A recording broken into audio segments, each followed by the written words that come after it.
My name is Kate McCaffrey. I'm the Vice President for Student Affairs and Dean of Students here at Wheaton College.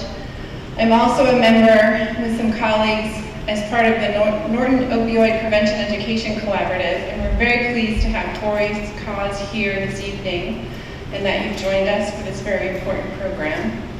To get us started, I'm going to invite April Cabrera, who works for the Attorney General's Office for the state of Massachusetts in Bristol County. April?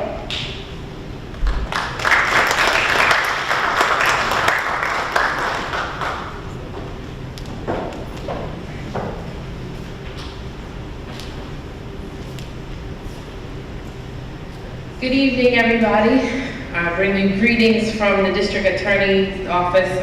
District Attorney Tom Quinn wasn't able to make it with us today because he's actually mentoring some high school students tonight, so he wasn't able to make it. But I'm glad to see all of you all are here. We met the family of Cory about 3 years ago or so when we heard their story at Taunton High School, and we're so moved by the message and just so inspired to want to get this message out to as many people as possible. And so the district attorney has made it his priority to make sure that high school students and college students and just the community at large is educated on this opiate epidemic that we're dealing with, and that they're well equipped to make good decisions moving forward, so that hopefully we do not see any of you all or your loved ones in our court systems as a result of, bad behavior due to addiction. And so I'm going to stop talking now, and I'm going to introduce to you our speakers for the evening. And so we're going to bring out Cory's parents first, Lori and Dave Gomdal, and they're going to tell you a little bit about Cory's story. Lori and Dave, come on out. Give them a round of applause, you guys.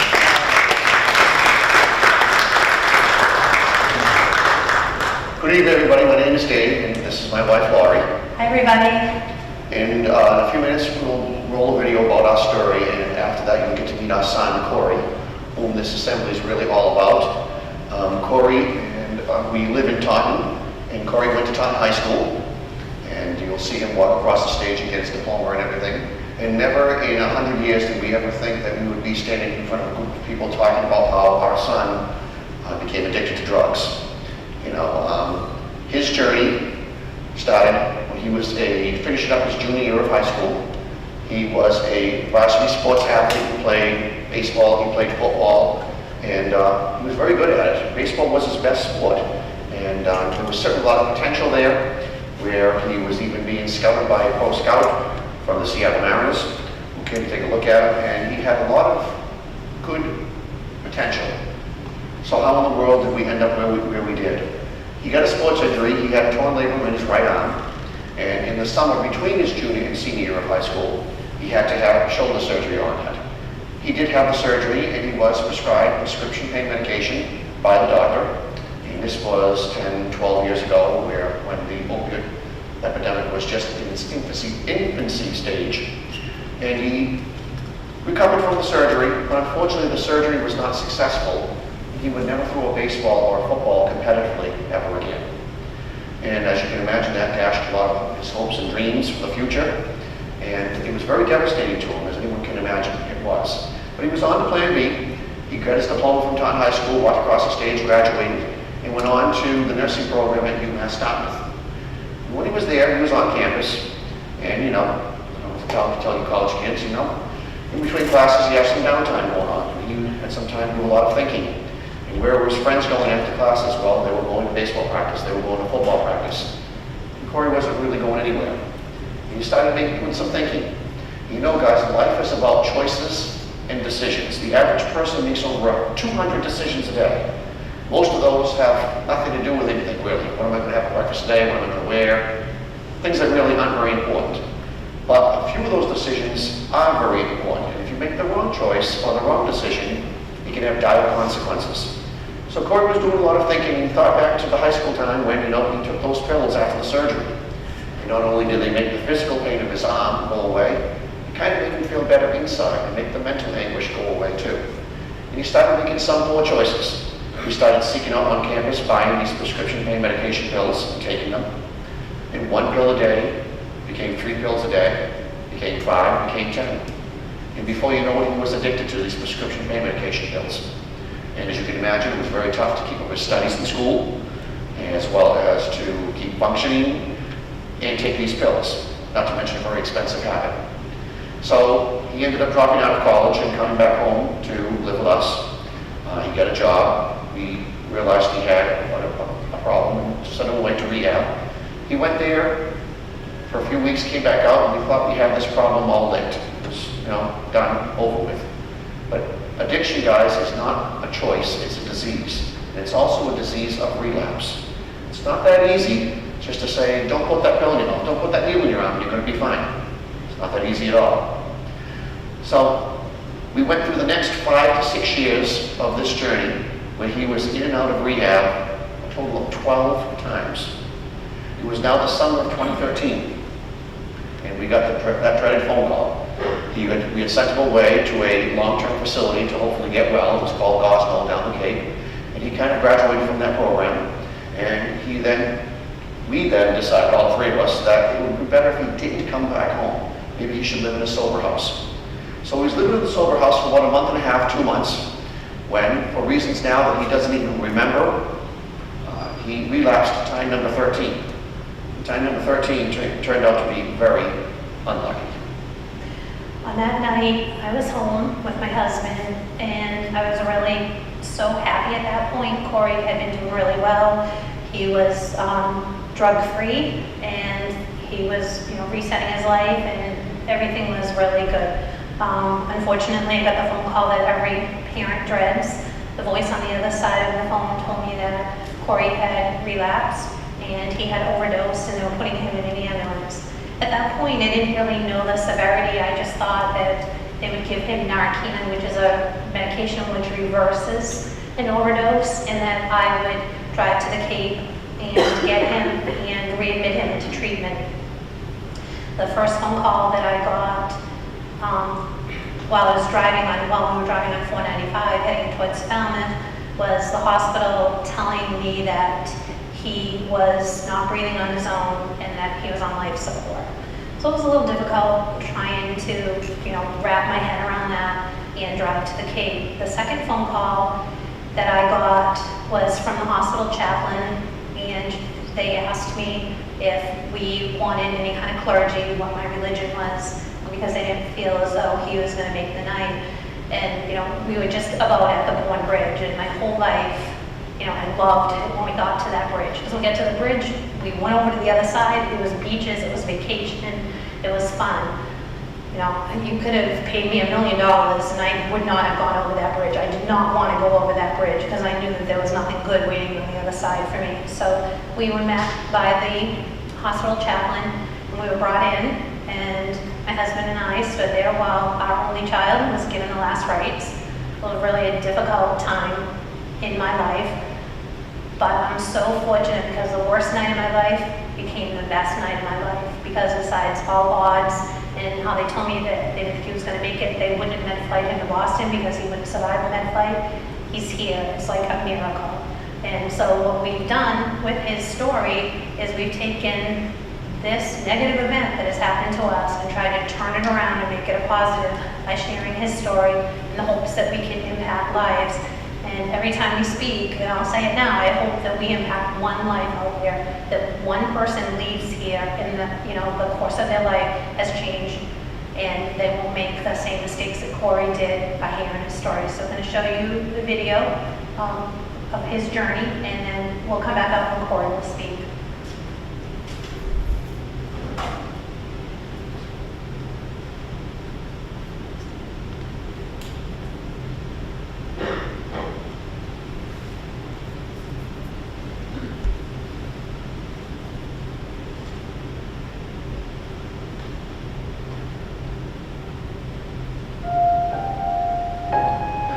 When you're addicted, you hurt the people that you love the most.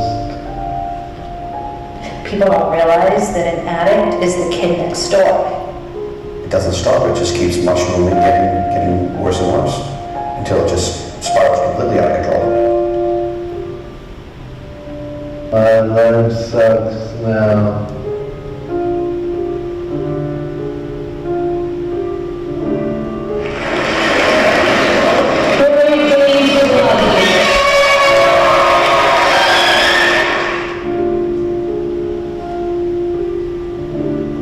It was July 15th, 2013, and my cell phone rang. My name is Tom. I live with Cory in the sober house, and he said, I'm sorry to tell you that he relapsed.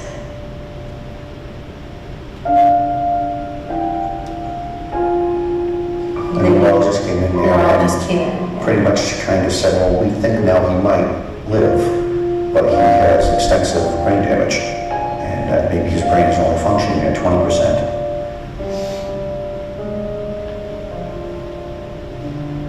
Then they had to take him off the life support. And they weren't sure whether his brain was functioning enough that he would breathe on his own. So that was kind of scary within itself, not knowing whether once they turned that machine off, whether he would breathe on his own.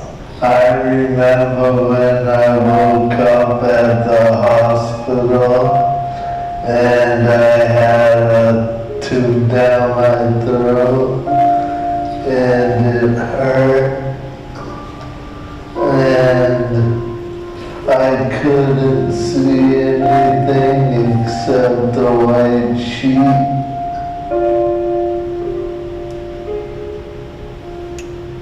He was always very athletic from day one. He loved baseballs and footballs and basketballs. He played Tommy's Little League. He made Little League when he was 9, and he played 4 years in Little League, and he made the All-Stars all 4 years of Little League. He was a really good pitcher and shortstop, really good baseball player, very talented. He was the type of kid that any sport he played, he excelled at. Go back to baseball, my fondest memory of first meeting him, because we played in the same team, and 2 practices in, Cory left because he was so good he had to go play in the upper league because he was better than everybody else.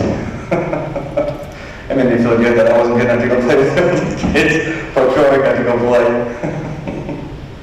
He played on the freshman team at Taunton High, and then was a sophomore. He tried out for varsity, and he made the varsity team. He also played freshman football, and as a freshman, he also played varsity. He was the kicker on the varsity team. He was a quarterback on the freshman and JV team and a kicker on the varsity team. Cory was an excellent student all through school. He was always on the honor roll from first grade through his senior year in high school. In his sophomore year at Taunton High, he was inducted into the National Honor Society, which was a proud moment for me as a mom. He was always a really good student. He was always a really good kid, never had any behavior issues with him, never had detention, never had any problems at all with him. He was always really good, never gave me a hard time. His junior year going into senior year, he hurt his shoulder, and he had to have shoulder surgery on his right arm, which was devastating to him because it dashed all his dreams of moving forward and playing baseball in college or professionally. And that is kind of that's the underlying reason for where the addiction started. When I had the surgery, I realized that I liked the feeling of being on Percocets. So, from there, it snowballed. He went to UMass Dartmouth as a nursing major, and unfortunately he couldn't play any sport in college due to his shoulder injury. My dreams were to play baseball in college, and when that didn't happen, I felt depressed and anxious all the time. And I remembered that when I took the Percocets, how good they made me feel. So then I started to take Percocets every day in order to feel better. I don't recall how old you were or what year it was or when it was exactly, but I just remember hearing hearing stories, I don't know if it was from your mom or just you third-party people or whoever it was from, that just like, you were into things and just lying and stuff like that, and again, like, just like apparently like addicts do, I didn't really believe the stories. I'm like, I can't believe it would hold value because of the way you were growing up. So it didn't really make sense. I mean, but even then, people change and we didn't hang out that much at that point, so, I mean, I guess you had to take it with a grain of salt that possibly, and at this point, this whole epidemic just happened to you. This is like a new thing. This is when it just started to be an epidemic in the state and nationwide, I think, is when we started getting covered for the abuse of prescription drugs, and to the point that people were doing harder drugs like you were doing.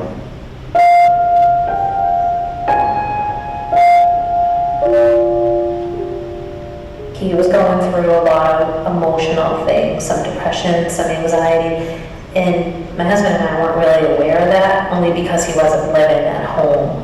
I went from pills to heroin one day when I went to a friend's house, and he had heroin, and I tried it, and it was the best feeling I've ever felt.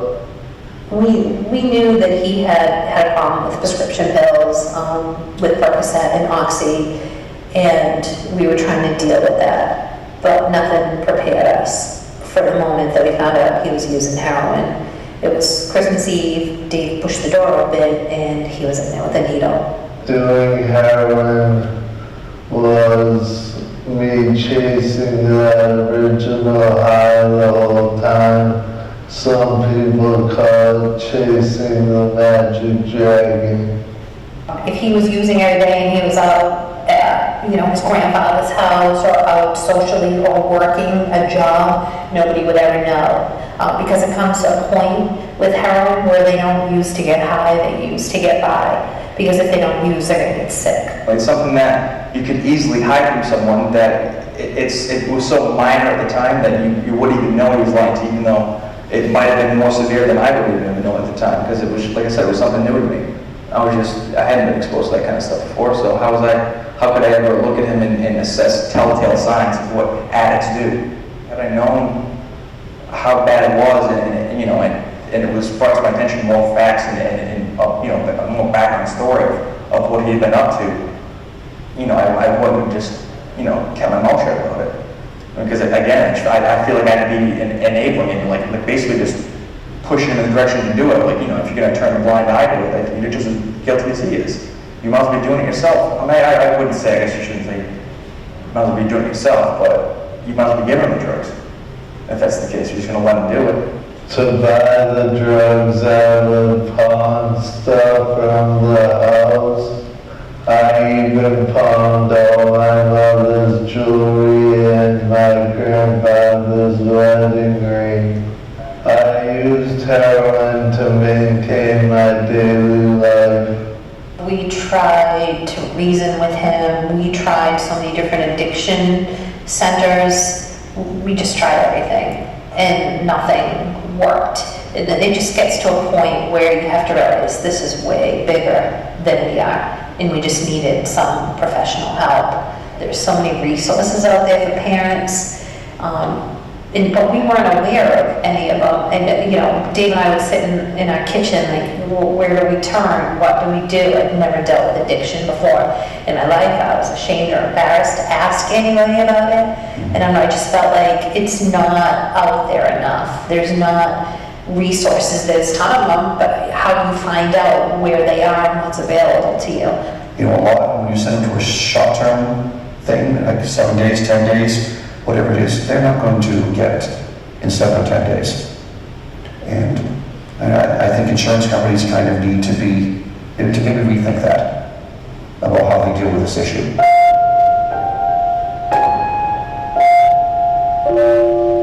He has balance issues. He does have a lot of falls. If he moves too quickly or he bends over, he will fall. So he can still walk around and maneuver around and do okay, but he can't see small print, he can't read, he can't use the computer, he can't use the cell phone. I have to help him in the morning when he gets stressed, he can't button or zip. I have to help him tie his shoes. He has problems holding utensils, brushing his teeth, those kind of normal everyday tasks. He can't, cut his food, or we even have special utensils that we bought. Yeah, he's getting better with those. He's getting better with those. But it is a difficult time for him just to feed himself. We try to do a regular thing now, take him out once a month to dinner. Just because we know he's good at the house all day, so once a month is the least we can do. And he's definitely gotten a lot better with that going out. But he's still, he's got his disabilities now, because now we go read a menu and you gotta sometimes read it to him and let him know what's what as far as ingredients. He's got special utensils to take out. So it's, he struggles with a fork and a knife, and he's got a cup he's got to drink out of with a top on it, because he doesn't have good motor skills and might spill it over himself.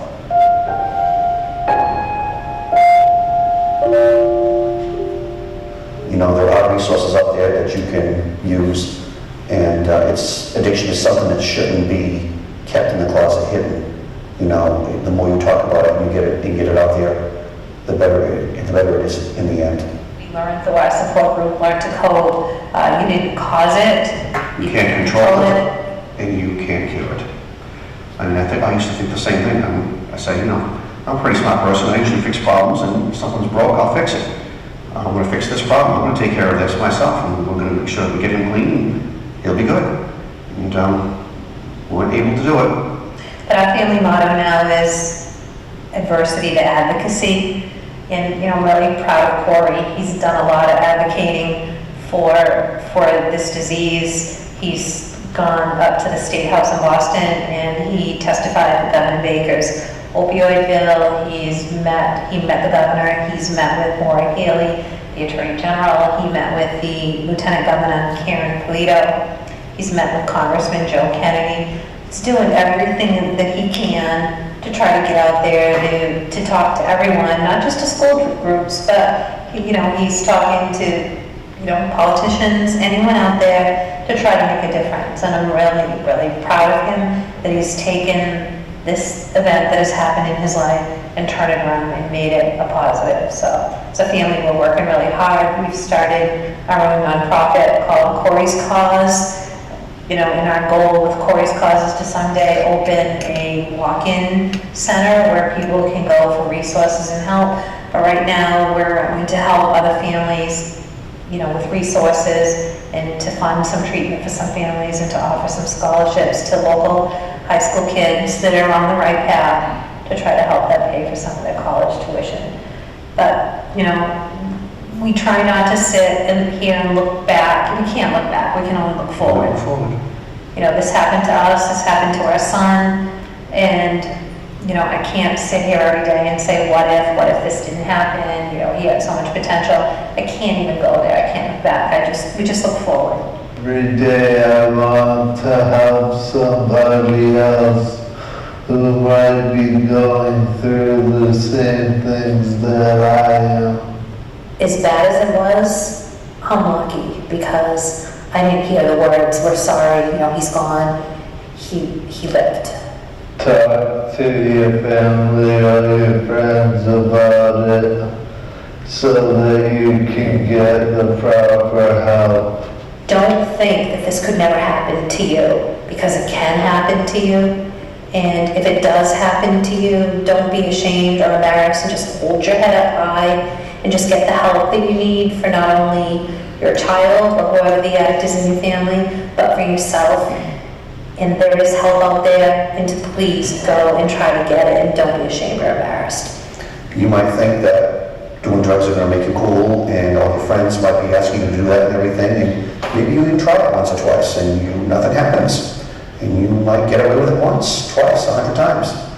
But in the end, something bad could certainly come of that. You should stay away from them to begin with, and, they can ruin your life.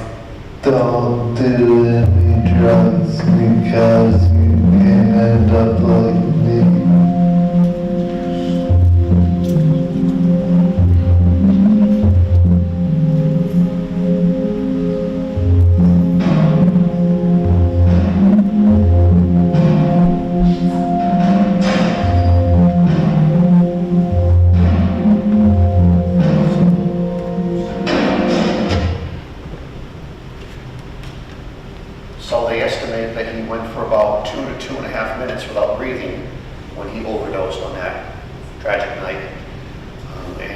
you know, the human body is made up of trillions of cells, all of which need oxygen. And brain cells, when they don't get oxygen, they're going to die and they're not going to be replaced. So he probably lost millions of brain cells on that night, giving him the disabilities that he now has to live with for the rest of his life because of some of the choices that he made earlier. But he's here today, and he wants to talk with all of you and make sure that what happened to him certainly does not happen to any of you in this room. Would you like to meet him? Yes. All right, Cory, come on out.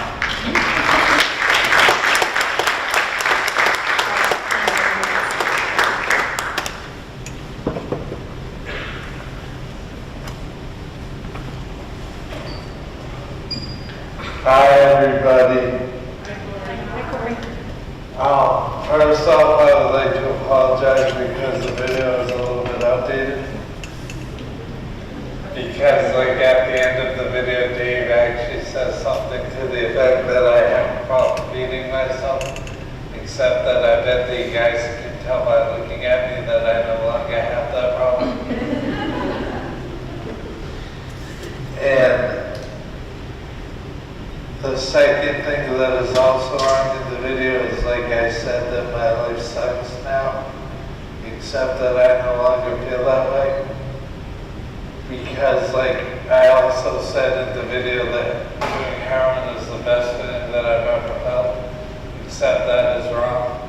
Because this is, like, the best thing that I could ever feel. It's like helping somebody else. So thank you guys very much.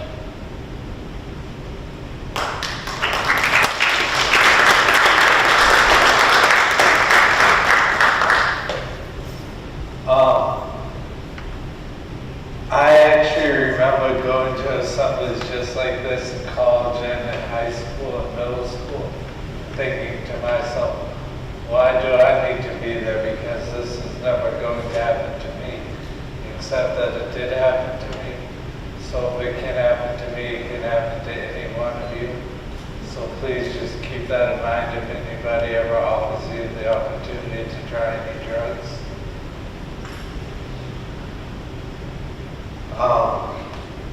Who in here likes to use their cell phone? Who in here likes to go on social media? I have to say social media now because, like, I don't feel like getting yelled at by all you guys and girls for saying MySpace.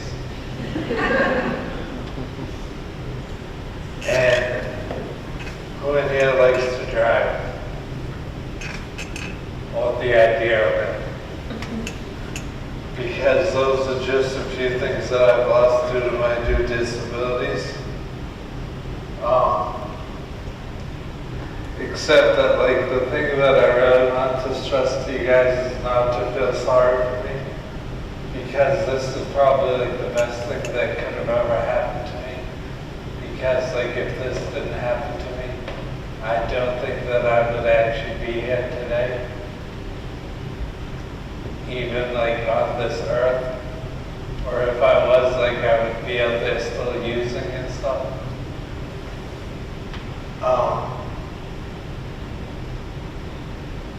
So, like, the choices that I made were the wrong ones, except that nobody's perfect. So if you can learn from your first mistake and not make it again, then I think that you guys and girls will be okay. If there are a few things that I really would like you to leave here with today, it is to be a leader, not a follower, which is pretty self-explanatory.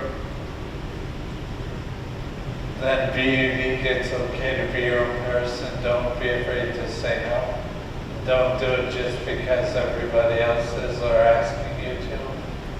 And then the most important thing I think that I can stress to you guys is to not let one thing define you. Because, like, I just used to define myself as an athlete. And once I lost that, I had no idea what to call myself or who to relate to anymore. So, like, just remember that all of you are unique and special in, like, your own different ways. And embrace the weirdness. And that drugs can lead to you being arrested, put in jail, and even death. Except they can also leave you disabled for the rest of your life, just like me. So please just keep that in mind. There was a quote that Cory saw from Malcolm X, which really touched him, that he would like me to read. It says, "The future belongs to those who prepare for it today." It's pretty self-explanatory that, as long as you prepare for it today, make the right choices today, the future does belong to you. You can do or be anything that you want to be, but you have to make sure that you make that preparation now, you prepare for it today. And like when I was like in assemblies like this, I remember thinking to myself, like, why do I need to be here? And stuff like that, except that like, I'm just like every single one of you out of that audience. Because like, I'm no better, no worse than anybody in this audience. So like, if this can happen to me, it can happen to anybody in here. And then as one we are strong, together we are stronger, but as a team we are the strongest. Now let's kick this COVID epidemic out of this community, this state, and our country. Thank you guys and girls very much.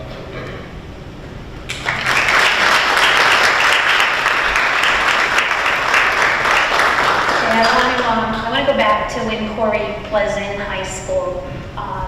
Dave had said earlier, he was a very talented baseball player, and he had a pro scout from the Major League Baseball team, the Seattle Mariners, who had come to Taunton to scout him. So he did have some potential to possibly play pro one day. He had some scholarship offers on the table, so he was pretty excited about getting a free ride to college, playing baseball, and hopefully, who knows, maybe wearing a Seattle Mariners or a Red Sox uniform one day. What happened was, once his shoulder surgery wasn't successful, everybody kind of dropped him like a hot potato. Pro scout went away, the college scholarship offers went away. He was having a really hard time dealing with that emotionally. So when he was on campus and had a lot of time to think, all those feelings came up. There was some depression, there was some anxiety, and rather than going and speaking to someone professionally and prescribe the proper medication, he thought that he could take care of it himself, because he remembered that when he took Percocet from his surgery, that they made the emotional pain go away and made him feel really good. So he started to buy the Percocet on campus. And what I want to tell you all is no drug or no drink of alcohol is going to solve your problem. It is going to become the biggest problem you will ever face in your life. So please always remember that. Don't ever go to any kind of mind-altering substance to try to make you feel better, because that definitely is not the answer. Just reach out for help, get help where you need it. And a lot of people think that addiction only happens when you use recreationally, that it's only about partying and getting high and having a good time, and that's certainly not the case. Yes, people get addicted, they use recreationally, but nobody wakes up in the morning and says, you know what I want to do with my life? I want to be an addict. I want to have a substance use disorder. That doesn't happen. Unfortunately, people become addicted, but there's also cases like Cory's where he was introduced to the medication through surgery. And he told me after that the addiction was pretty much instant with him. After he had surgery, the first dose of Percocet that he was given, he said that he lit up like a Christmas tree. He was addicted from the very first Percocet that he ever took. And who knew that he would be addicted to any kind of pain medication? So, please talk to the doctor, ask the doctor those important questions. What is this that I'm taking? Is it addicting? Is there some alternate pain management that maybe that I could do, Motrin and ice or whatever that may be, because it's just really important that we try to maybe stay away from them in the first place. Because, I don't want to see anybody be like Cory, who had an instant addiction to the medication. And I also want to tell you another story about a mom that I met. Her son was a senior in high school. It was near the end of his senior year. He was his class president, he was his class valedictorian. He was having problems sleeping. He didn't say anything to his parents, but he was having a problem sleeping. He was just kind of worried about prom and graduation and college and all the changes that were coming up in his life. His dad had surgery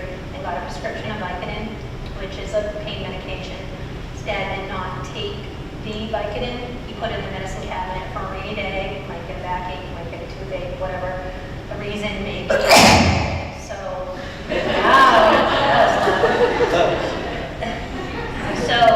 Bless you. he went into the medicine cabinet in his house, saw the Vicodin, and thought, I wonder if this will help me sleep. So he took one, and it did help. So he slept like a baby. There were 120 Vicodin in that bottle. His dad was prescribed that many pain pills, and he took them until they were gone. Became addicted to them. 6 months later, his mom got a knock on the door. They live in Atlanta. It was the Atlanta police.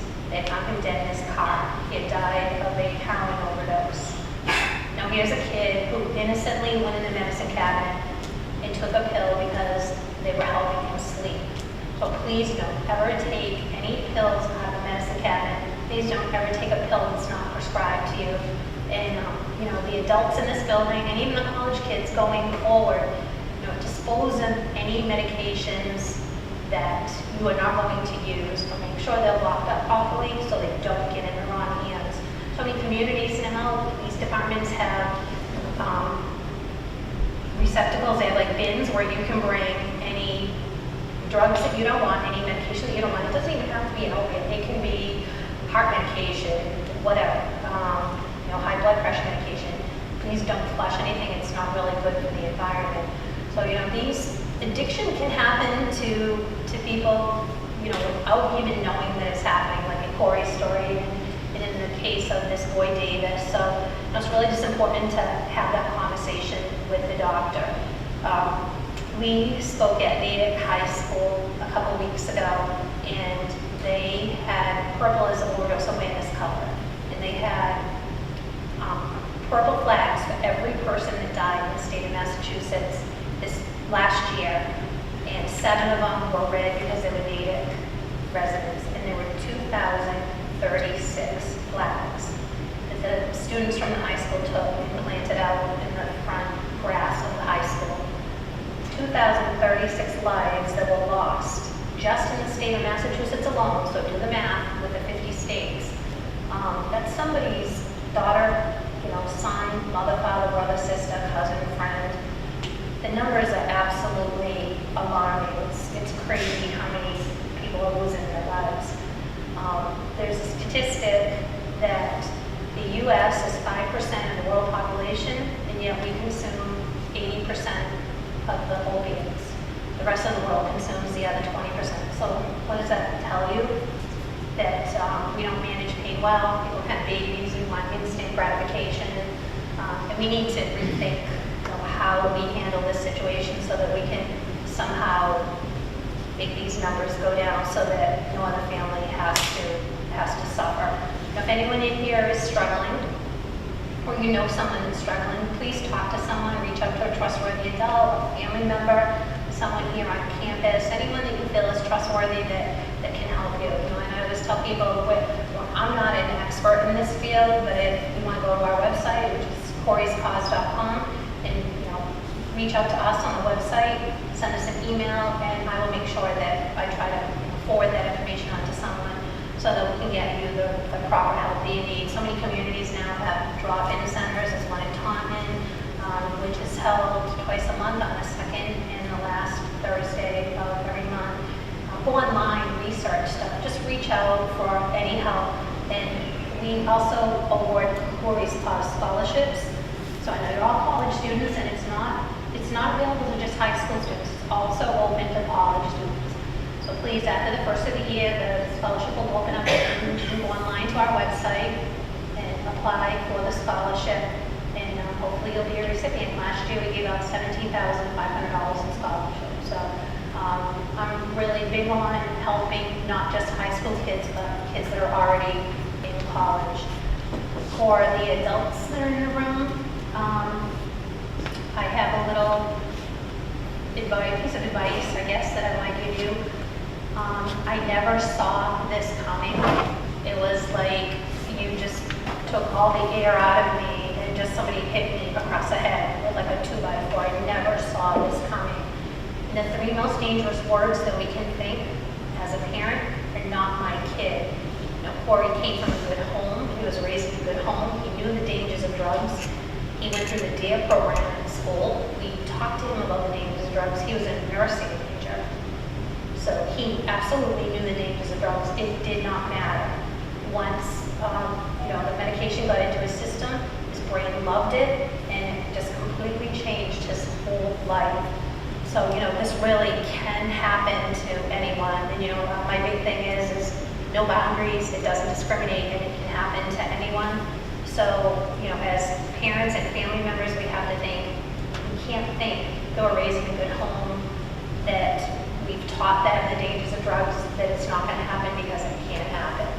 And just please don't let it happen to you. So I hope that you can walk away from here tonight, hoping that you know a little bit more about substance abuse than you did when you walked through the door, and that maybe Cory's story can impact just one life that's in this room. And I just want to say something really quick. We met with Senator Ed Markey a couple of years ago. He came to Taunton to talk about the opioid crisis. There was a big press conference and everything. And he got to meet Cory. So we got a phone call from his office 2 weeks ago. Senator Markey said that he was so touched and impacted by Cory and his story that he, on the floor of the House in D.C., he proposed a new bill where every bottle of opioids will have a warning label on the top that they are addicting. And he told Cory's story down in D.C. on the floor when he proposed the bill.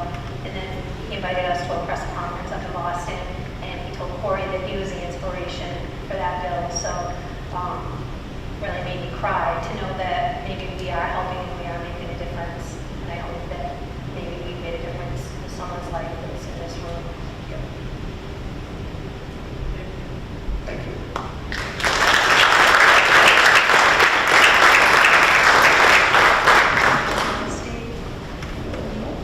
We can take some questions and answers from the audience. If I'd like to ask any of us a question. Anyone? One question. How about if I bribe you with a Cory's Cause bracelet? Why, they're up there on the I table. know. A lot of times, a big question that Cory gets from individuals is, if you could go back in a time machine and change what happened to you, would you? And then my answer is always like a definite no, because then I wouldn't be here tonight to talk to all of you. You really So just, like, I think that like this happened to me for a reason, because like my reason to get up every day now is to go and speak to like groups just like this, and like I feel like that this was the path that I was meant to take, and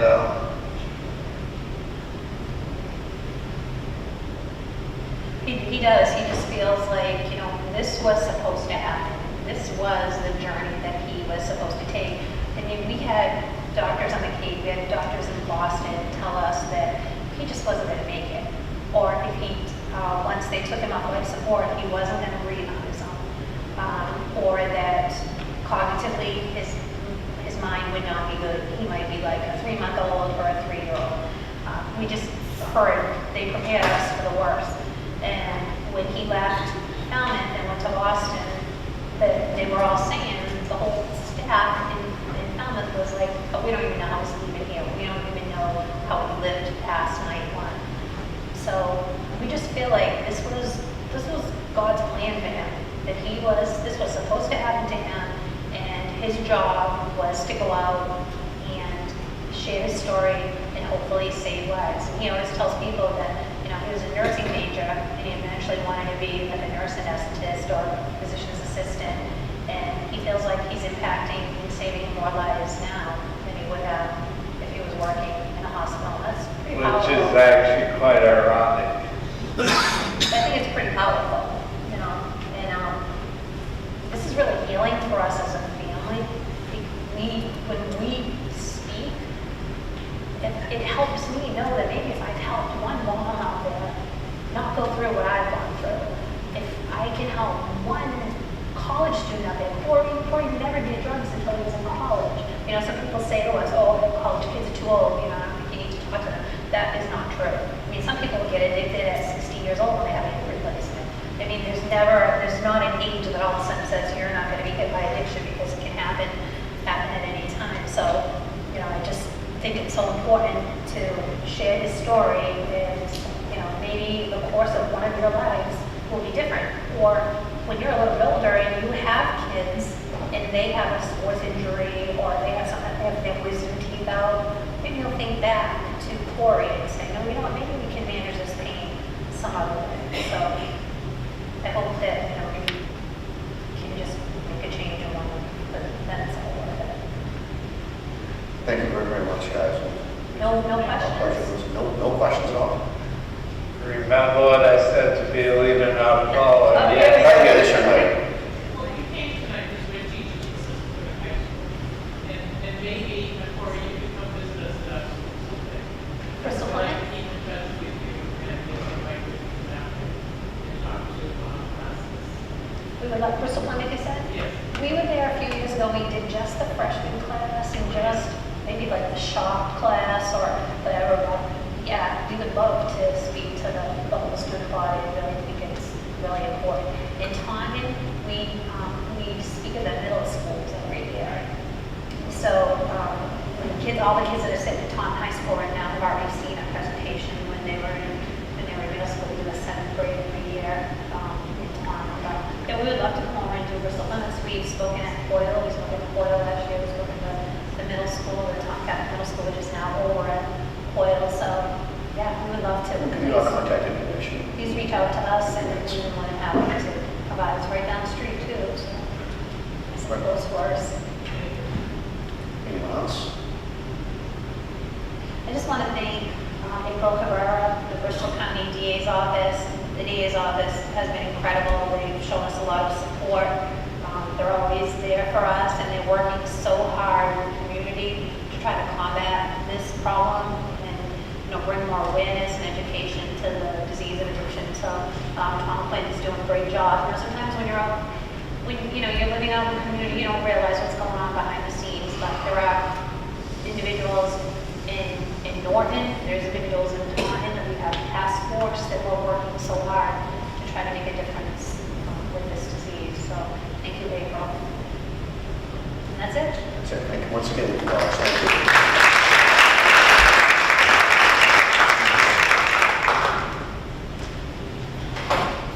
Good evening, everyone. I want to thank Cory and his family for coming to share a very impactful story with our community.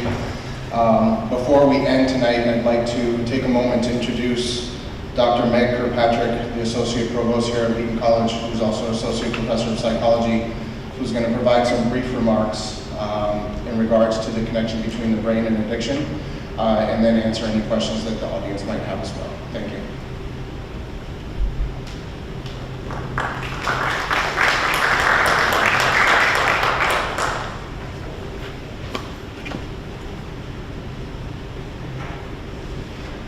Good evening, everyone. Thank you again, Cory and your family. It was wonderful. I was very touched. As a mother of a 14-year-old baseball and football player, it really connected. We've already had a conversation at home about this, and I showed them your video. So there's one mom that's been connected with. Thank you.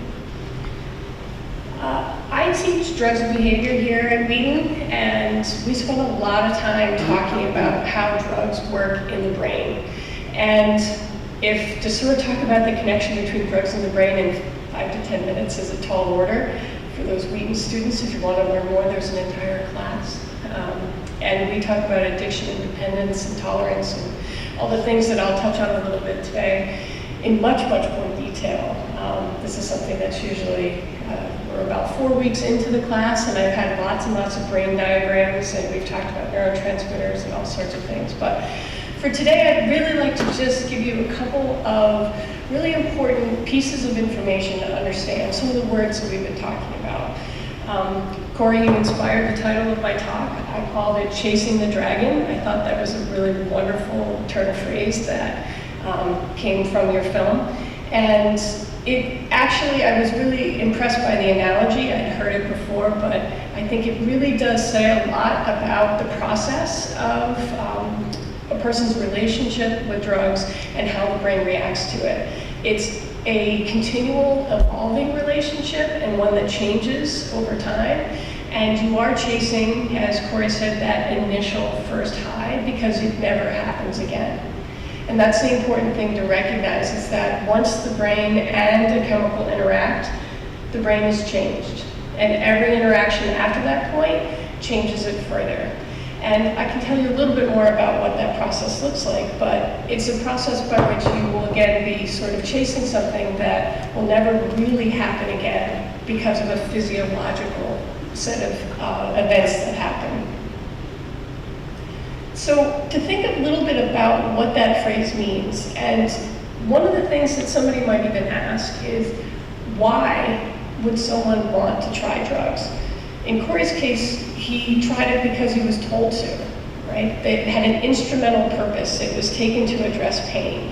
But as he also said, there are situations where people would want to take it because they feel good. So the why is pretty easy. But the why does it feel so good? Why do people respond to drugs in the way that Cory said in the film? And essentially because almost all drugs of abuse, opiates included, look very much like chemicals that already exist in the brain and have a very specific set of jobs. And they're mimics. They go into the brain, they look like them, they act like them. But the problem is when you take them recreationally, or even for something like post-surgery taken for pain medication, you're taking them at a much higher dose than they're ever seen physiologically in the body. And it overwhelms the system. It's the difference between a light breeze and a gale force wind, if you will. And what that does is trigger a lot of things in the brain, but particularly an area of the brain that is responsible for reward, which really means pleasure. It's the way that your brain says something feels good. A lot of things trigger reward centers in the brain besides drugs: food, sex, exercise. All those things that we like to do and like to do over and over again are all rewarding. Sorry. I'm also going to use the word reinforcing. If something feels good, our brain is hardwired to go and do them again. If something feels bad, if something hurts or doesn't feel good, if something we eat makes us sick, we don't usually go back and do them. It's a way in which we learn. And positive reinforcement is just as important as negative reinforcement. So something that feels good, your brain thinks it must be good for you. Drugs, sex, food, all those things are reinforcing as much as they are rewarding. So people come back to them time and time again, one because they enjoyed it, but also because the brain basically tells them to. So the question is, how? How do these drugs do these things? As I mentioned, the chemicals, especially opiates, look just like existing chemicals in the brain called neurotransmitters. And those neurotransmitters act on cells in the brain, and they bind to special receptors. It's a lock and key relationship. Only certain chemicals can interact with certain receptors. It has to have, just like a lock will fit, a key will fit into a lock, certain chemicals can only act on certain receptors. Opiates, such as heroin, such as OxyContin, such as Percocet, all work on existing locks in the brain. It's like you have a key, a copy of a key that you've made 1,000,000 times, and you can unlock that receptor very, very easily. That's why they're so powerful. Now, when you think about what opiates do and the reason we take them, and they do have a very powerful instrumental purpose. They relieve pain, and they do it really, really well. So that's why they've been around in our medical industry for as long as they have. And they're very widely used for that. They have other causes, other effects as well. They can make you sleepy. So in the example that you talked about of taking them for sleep. And if you take them at high enough doses, it can cause euphoria. But it's also important to keep in mind that if you take them in extremely high doses, these drugs are specifically inhibitory drugs. They slow everything down in your brain as well as the rest of your body. Part of what happens in an overdose is that the heart stops beating. that essentially stops getting signals from the brain to stop beating. And when that happens, obviously you have a loss of oxygen, something similar to what most likely happened with Cory. So dose is a really important point to keep in mind. And once that happens, if you take a small amount, you'll get some pain relief. If you take a lot, you get very good pain relief. And if you get a lot, not only you not have any pain, but a lot of other things aren't necessarily going to be working either. So we've heard a few words, and I'm sure any of you, when you talk about addiction, drug use, drug abuse, these are 3 words that you hear all the time: tolerance, dependence, and addiction. And I want to make sure that when you leave today, not only do you have Cory's story as something to refer to call back in your mind, but I want you to have some language. I want you to have dialogue with each other, and I want you to have the right words in which to talk about it with yourself, with others, and to understand what these terms mean and what's actually happening on a physiological level. We'll start with tolerance. And tolerance, you all probably know basically the definition, that it's essentially the capacity for a drug, in this case for an opiate, to produce the same thing. The effect becomes diminished over time with repeated exposures to that particular substance. So we heard in Cory's story that 1 pill became 2 pills, became 5, became 10. Most drugs of abuse, that as soon as you take it, and if you get a particular experience, you experience a certain high, a certain amount of pain relief, that the amount that you took to get that effect will no longer be effective if you continue to take it. So you can imagine someone who's dealing with chronic pain, that becomes a real issue, right? So one pill no longer does what it did if you continue to take it. And it becomes particularly important when you're talking about people who take it to get high, because the amount that you start with already is pretty high to begin with. So in order to get to a level in which you can continue to get high with repeated use, you're going to get to a point where the level of the drug is so high, you're going to start shutting down other systems in the body. So the problem with tolerance then, as you can imagine, is that it leads to, it predicts, and it basically makes necessary the behavior of taking more drugs if you were trying to get the desired effect. So tolerance becomes the first part of the addiction cycle. And I want to tell you just a little bit, now we're going to get a little bit physiological, but there are different types of tolerance that you can experience. There's even behavioral tolerance, where you get used to taking something in the same place over and over again. But physiologically, in terms of the body and the brain, that your body is not really okay with imbalance. If you ever hear the expression that the universe hates a vacuum, your body hates imbalance. It works very hard to be in balance at all times. And when you take a drug, particularly at a high level, you are overwhelming the system. You're throwing it out of balance. So the body will work hard to get it back into balance. And it will do a number of different things. It will either for receptors, it will reduce the number of receptors that are available. So you can imagine if you have someone who has hundreds of thousands of opiate receptors and starts taking opiates, the brain will start to make fewer and fewer of those receptors. Instead of hundreds of thousands, maybe now there's 50,000, and there'll be fewer because the brain doesn't like having it be in balance. It will have fewer receptors available to respond. Your liver will start kicking up its ability to metabolize that drug more quickly and to get it out of the system faster and more efficiently. And that, in addition, as soon as your body starts affecting, basically reacting less and less to the drug that you take, what do you think you'll have to do in order to get the effect you're looking for? Take more and more, right? So you can see how that becomes a self-perpetuating situation with tolerance, and different types of, different levels of drugs become less effective. You have to keep taking more and more.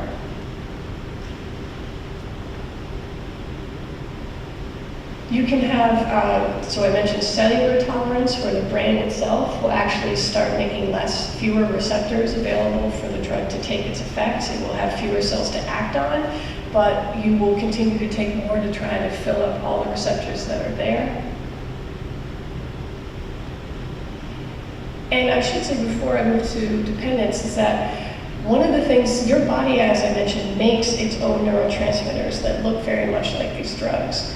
When drugs are in the system and filling up all the receptors, the body says, I don't have to make these substances anymore. I'm going to stop producing them because it takes energy, it takes work to actually make those chemicals. So when you stop taking that particular drug, the body doesn't have any to fill its place. It can't go back to its equilibrium that it had before you started taking the drugs. And when you get to that point where there are no neurotransmitters, no chemicals in the system, then you have a different type of problem altogether. So you can see how tolerance leads to a pattern of taking more and more drugs at higher and higher levels. And then once you continue with that pattern, you have essentially created a physiological and a psychological dependence. A dependence is defined as a strong desire or compulsion to take a drug. There are psychological dependence where you feel like you need it. You need it to relax. You need it to do the things that you need to do. You need it because you feel anxious. You need it because you feel depressed.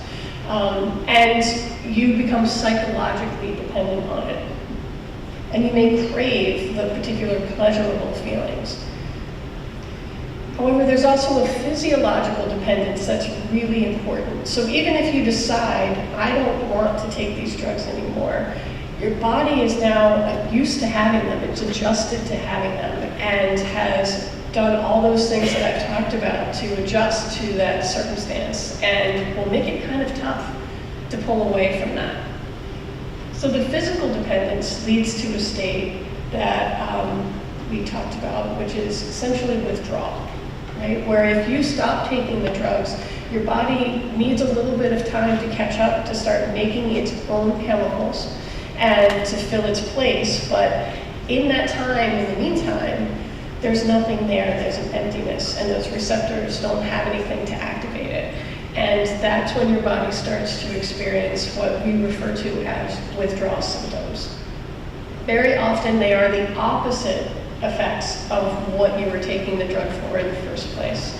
So for example, for opiates, usually we take that to experience analgesia, relief from pain, sleepiness, euphoria. Heroin withdrawal or opiate withdrawal is usually characterized by insomnia, feelings of pain, and it's definitely not euphoric, right? And it can be to the point of a physical withdrawal can be so extreme in people who are withdrawing from opiates that it requires hospitalization to do so safely.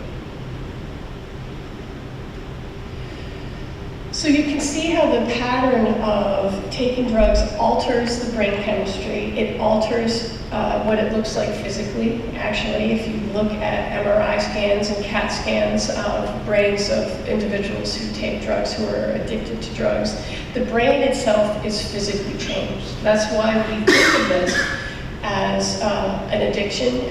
We think of addiction as a brain disease. It's an acquired disease. It's not something you're born with, it's something you develop. It's something that results from an interaction with an external substance, but it fits the disease model in that it's very difficult to cure, it's very difficult to treat, and it's based in physiology, and that's an important piece. So I put a quote up here from the American Psychiatric Association that describes addiction. And actually, if you look up the definitions of addiction, you'll find almost as many as you can find places that give them. But there are certain aspects that are consistent. The first is that it is complex. And that's important to keep in mind. Because I've already mentioned that there are behavioral pieces, there are psychological pieces, there are physiological pieces. You're talking about your brain, we're talking about your different organs, your liver, etc., as well as your environment. Very often you will have the urge to take the drug in the environment where you typically take one. If you're a smoker and you always have a cigarette after dinner, dinner can be a trigger to want to have a cigarette. Same with if you are spending time with the people who you typically do drugs with, spending time with those people can be triggers. It is complex. And what's also really interesting is that addiction is defined by the fact that people will continue to do the drug, to take the drugs, despite full understanding that it is harmful for themselves, and despite perhaps a desire to stop. So it becomes, again, a compulsion, a behavior that is something that is beyond control. And that's when you need to really think about it as a disease and not something that people are choosing to do. And it's something that, again, is a result of a change in a physiological organ in your brain, as well as a number of others. So that is the biggest part for me about the addiction, is that it is dependent on initial set of behaviors, and then it is the result of a physiological change that happens after that. And that physiological change is very, very difficult to reverse. So that was all the pieces that I had, and I wanted to open up to any questions that people might have about those particular aspects of drug use, abuse in the brain. Can I ask a question? Of course. Statistic-wise, how many individuals do you find that were predisposed to addiction through family? Like in Cory's case, his biological dad has a problem with alcohol, and his younger sister is now a heroin user. So, this is the second child of his dad's that has had an addiction problem. And how much does that play a part, you think? In terms of numbers, I couldn't give you that. I can look that up for you. Big part of it, so if you have someone in your family that's had an addiction problem, you need to be really careful, I think, or be aware. Absolutely. There is more and more evidence that we are likely to have a genetic predisposition to the type of response that you described in the first time you took the Percocet, that your brain lit up like a Christmas tree. There is a fair amount of evidence to show that there are individuals that are high responding individuals for certain types of drugs, if not all types of drugs. Yeah, there's something different in the brain chemistry. Why I can well have a dream, but you can't stop it. Right. So much, people don't understand that, I think. That's absolutely right. And so there is a very... Environment versus genetics. That's right. So genetics are really at the basis of all of this. And genetically, we do think that people can be predisposed. There's an environmental component where there's how much of it is learned as well as another piece of it. But there's even an epigenetic component, which is how your environment interacts with your genes. And we don't know exactly what that looks like for an individual, but for example, somebody could have a drink and not respond at all, but might try cocaine and Christmas tree. Yeah.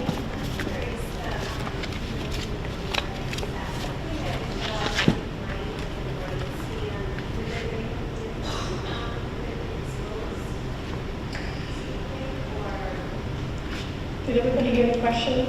So she asked about genetics and if that's something that would show up in a brain scan, and could you see it in a response, say if someone were to take a drug and you looked at a brain scan? Yes, in fact, we've done that. We've certainly done that with people, controls and people who are addicts. Their brains look entirely different. Whether or not you could use it as a predictor is a different question. We can look at the populations of particular types of neurotransmitters and receptors for neurotransmitters, and I think that there's some evidence that people who may be predisposed, oh my God, it's late. Thank you. that they may have different levels of certain types of receptors, dopamine receptors in particular. That dopamine seems to be the primary neurotransmitter involved in reward and reinforcement. So there are a number of studies that have looked at that. It's tricky though, because you don't want to bring people in the lab and give them cocaine and then put them in a brain scan.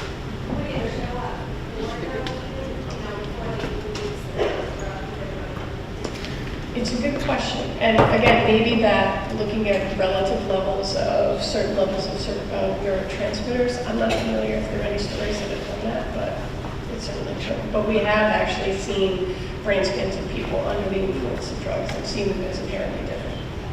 Now, with the changes in the brain, something does become slower. Is it possible for them, for their brains to get dopamine levels to go back to normal level? It can go back to normal. It takes a fair amount of time, and it also depends on what happens in between. If there is some brain damage, if there are situations where there is some neuronal loss, that's not going to be reversible. But dopamine levels can return back to where they were. It is very likely, though, that especially after a long period of pretty high-level drug use, that dopamine levels will be pretty low for a long period of time. And that in and of itself is one of the hallmarks of depression.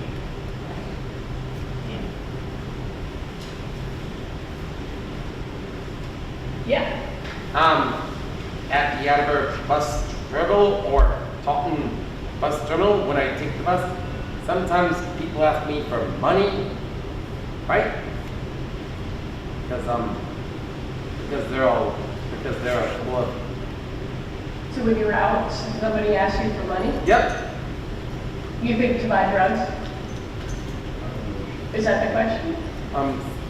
At the Attleboro bus terminal, or the Taunton bus terminal, they get, on some occasions, somebody comes up and asks me for money, right? Maybe it is just maybe it is an addict or something else, right? Right. Other questions?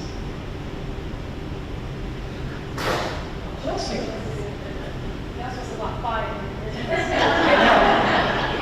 That was impressive. All right, no other questions. Thank you very much.